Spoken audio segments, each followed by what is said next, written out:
Welcome to English Mirror.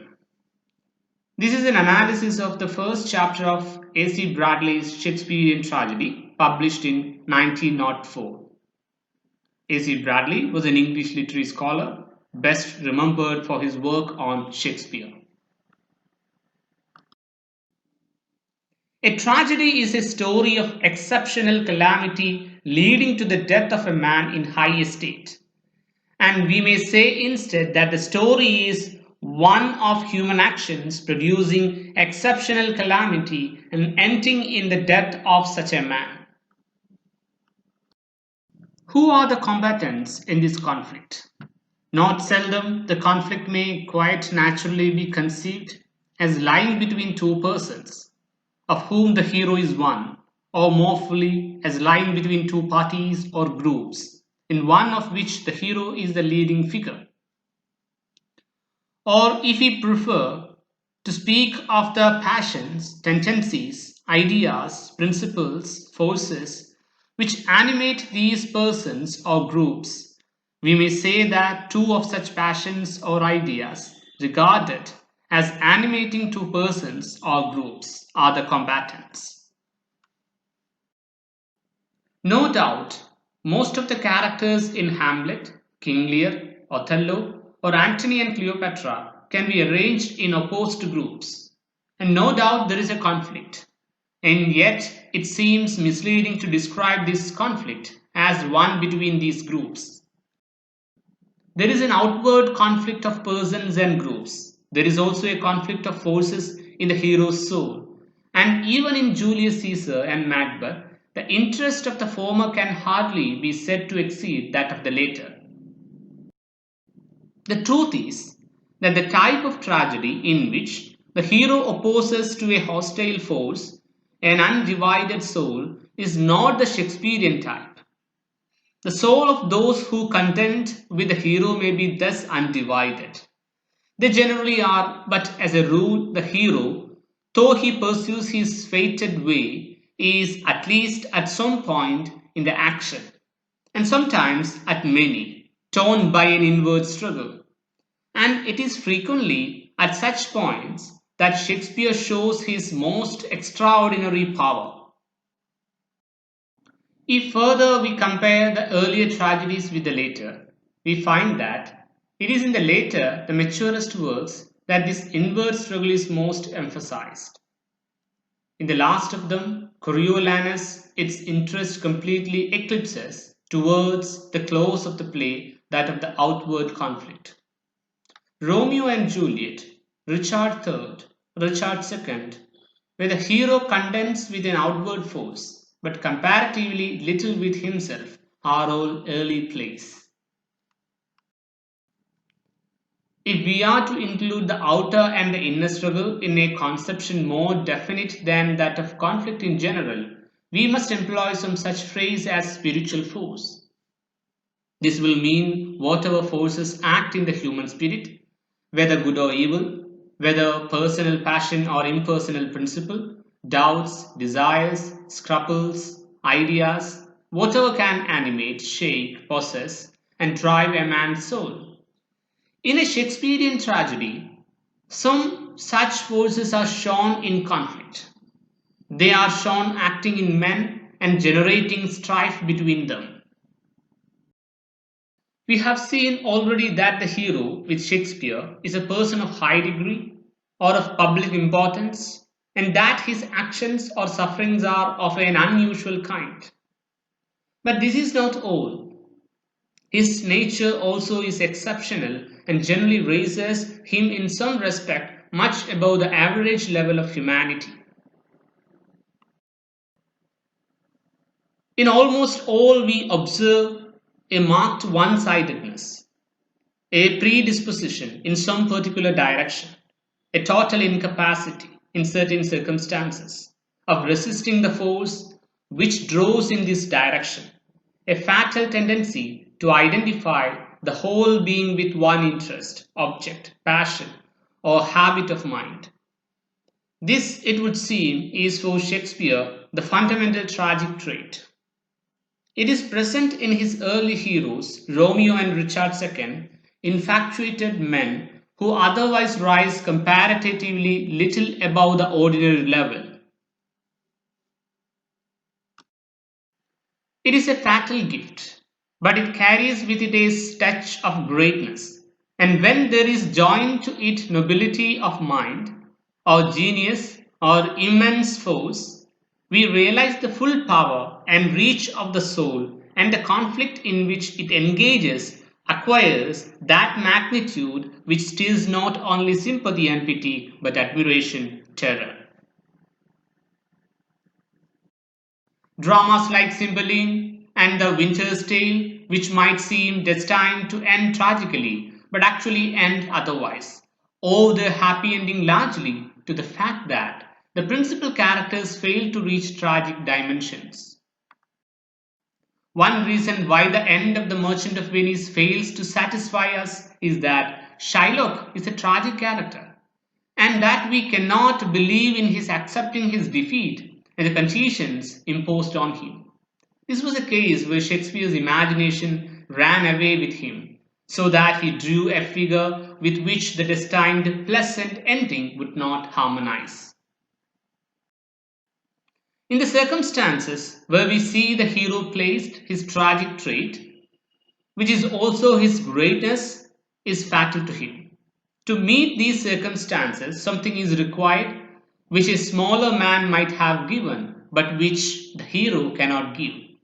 He errs, but action or omission, and his error joining with other causes brings on him ruin.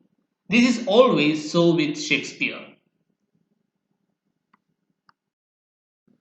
In most cases, the tragic error involves no conscious breach of right.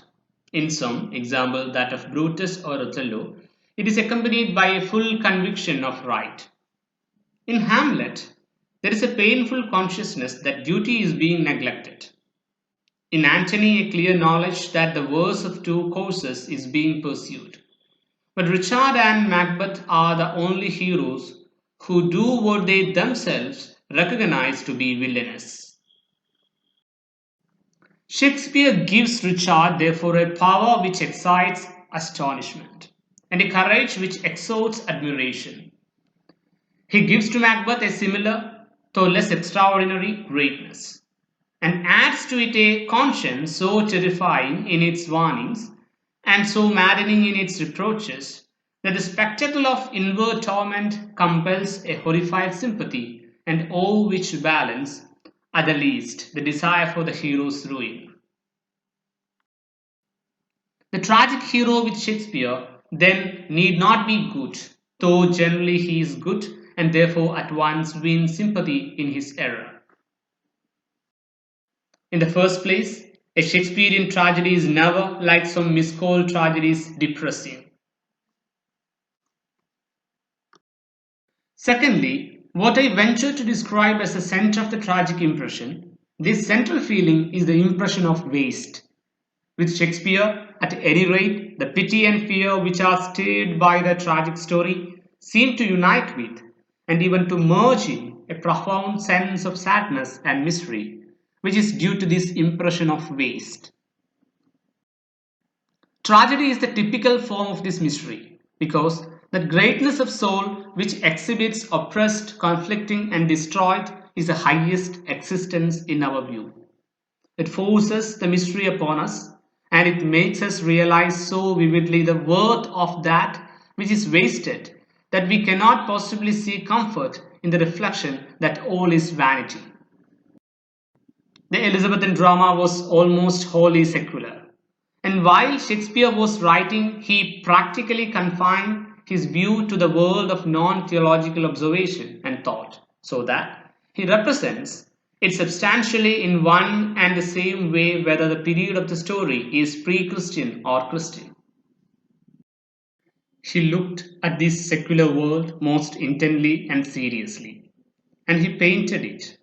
We cannot but conclude with entire fidelity, without the wish to enforce an opinion of his own, and in essentials, without regarding to anyone's hopes, fears, or beliefs. His greatness is largely due to this fidelity in a mind of extraordinary power. And if As a private person, he had a religious faith. His tragic view can hardly have been in contradiction with his faith, but must have been included in it and supplemented, not abolished, by additional ideas. Two statements next may at once be made regarding the tragic fact as he represents it. One, that it is and remains to us something piteous, fearful, and mysterious.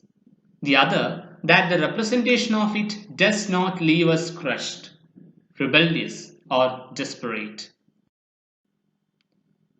From the first, it follows that the ultimate power in the tragic world is not adequately described as a law or order which we can see to be just and benevolent, as in that sense a moral order.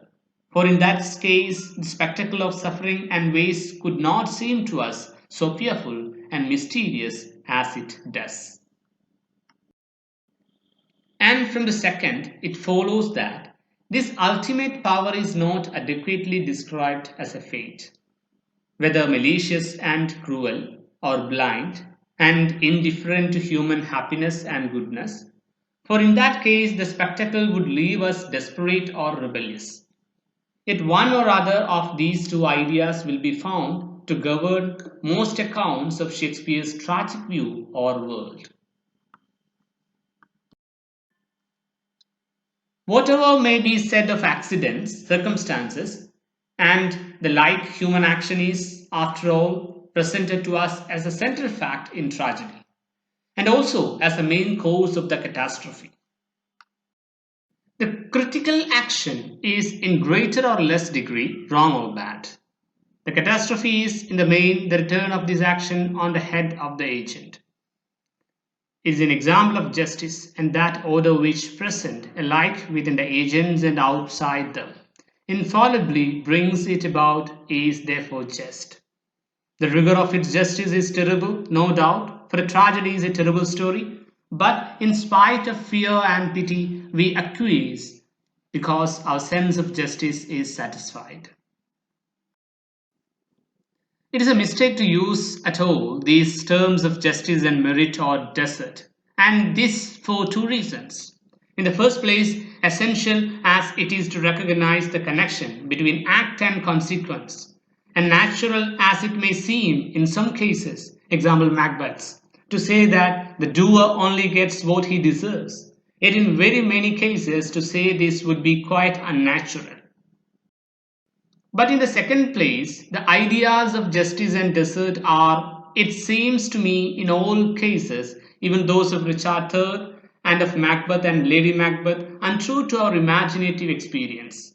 When we are immersed in a tragedy, we feel towards dispositions, actions, and persons such emotions as attraction and repulsion, pity, wonder, fear, horror, perhaps hatred, but we do not judge. This is a point of view which emerges only when, in reading a play, we slip, by our own fault or the dramatist, from the tragic position, or when, in thinking about the play afterwards, we fall back on our everyday legal and moral notions. But tragedy does not belong, any more than religion belongs, to the sphere of these notions. Neither does the imaginative attitude in presence of it. Let us attempt then to restate the idea that the ultimate power in the tragic world is a moral order. Let us understand the statement that the ultimate power or order is moral to mean that it does not show itself indifferent to good and evil, or equally favorable or unfavorable to both, but shows itself akin to good and alien from evil. And understanding the statement thus, let us ask what grounds it has in the tragic fact as presented by Shakespeare. In Shakespearean tragedy, the main source of the convulsion which produces suffering and death is never good. Good contributes to this convulsion only from its tragic implication with its opposite in one and the same character. The main source, on the contrary, is in every case evil. And what is more, it is in almost every case evil in the fullest sense, not mere imperfection, but plain moral evil.